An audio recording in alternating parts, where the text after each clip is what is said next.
அன்பான தமிழ் சொந்தங்களே வணக்கம். இது உங்கள் பேச்சுரிமை அதிகாரம்.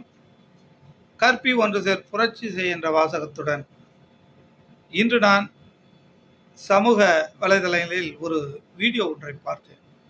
என்னன்னு பார்த்தீங்கன்னா, அதை நீங்களே பாருங்களேன், திரும்பவும் பேசுவோம். நானும் பார்த்தேன். யாரோ ஒரு கருப்பு ஆடு மிகப்பெரிய ஒரு வேலையை செஞ்சிருக்கு.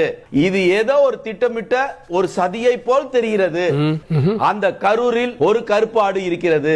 இப்ப சகோதரர் பிரவீன் காந்தி அவர்கள் அங்க ஒரு பெரிய சதி நடந்தது உண்மை அப்படின்னு சொல்லியிருக்கிறாரு. உள்ளபடியே அப்படி ஒரு சதி நடந்திருப்பதை பற்றி அவருக்கு தகவல் தெரியாம அப்படி சொல்ல மாட்டார். சும்மா வாய் புளித்தோ மாங்காய் புளித்தோன்னு பேசக்கூடியவர் அல்ல நம்முடைய சகோதரர் பிரவீன் காந்தி அவர்கள். காவல்துறை அல்லது நம்முடைய அண்ணா ஜெகதீசன் ஆணையம் அவரை விசாரிக்கணும். அங்க வேற யாரோ ஒருத்தர் திட்டமிட்டு ஒரு பிளான் பண்ணிட்டாங்க, ஒரு கருப்பாடு பிளான் பண்ணுச்சுன்னு சகோதரர் சொல்லுகிறார் என்றால் நான் கோபத்திலே சொல்லல, நான் வாதத்திற்காக சொல்லல, சீரியஸா சொல்றேன். அது யாராவது இருக்கட்டும், அதை பற்றி தகவல் தெரியாம இவ்வளவு பெரிய பாரம்பரியமிக்க தந்தி தொலைக்காட்சியில கண்டிப்பாக பிரவீன் காந்தி பேசியிருக்க மாட்டார். அவருக்கு ஏதோ தகவல் தெரிஞ்சிருக்குது, அந்த உண்மை யாருன்னு தெரிஞ்சுக்கிறதுக்கு அவர்கிட்ட இருக்கும், அதை கண்டிப்பா அவர் சொல்லுவார் அப்படின்னு நான் நம்புறேன்.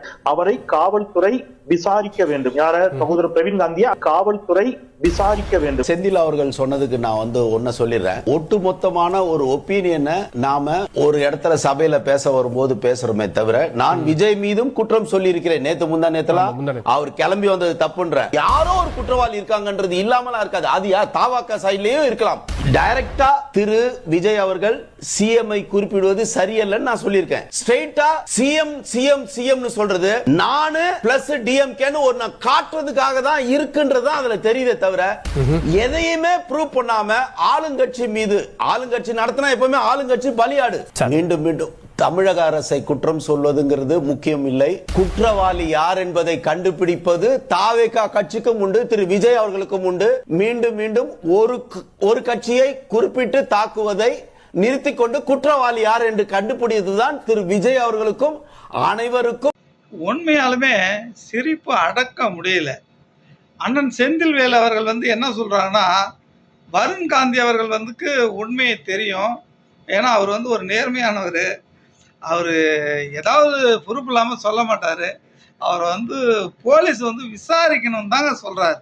ஆனால் உடனடியாக வருண் காந்தி அவர்கள் ஐயோ எங்க நம்ம மாட்டிக்குவோமான்னு சொல்லிட்டு எதோ புலம்புறாரு. இல்லை நானும் விஜய் மீதெல்லாம் குற்றச்சாட்டு வச்சிருக்கிறேன், எப்படி நீங்க ஆளுங்கட்சி மீது குற்றம் சொல்லலாம் அப்படின்னு நானும் குற்றம் சுமத்திருக்கிறேன், நானும் தெளிவா இருக்கிறேன். ஐயோ அவரை போலீஸ் விசாரிச்சிருவாங்கன்னு அவ்வளோ ஒரு பயம் இருக்குல்ல. அப்புறம் எதுக்கு கருப்பாடு உள்ள இருக்கு வெள்ளாடு உள்ள இருக்குன்னு சொல்றேன். தெரிஞ்சா சொல்லணும்.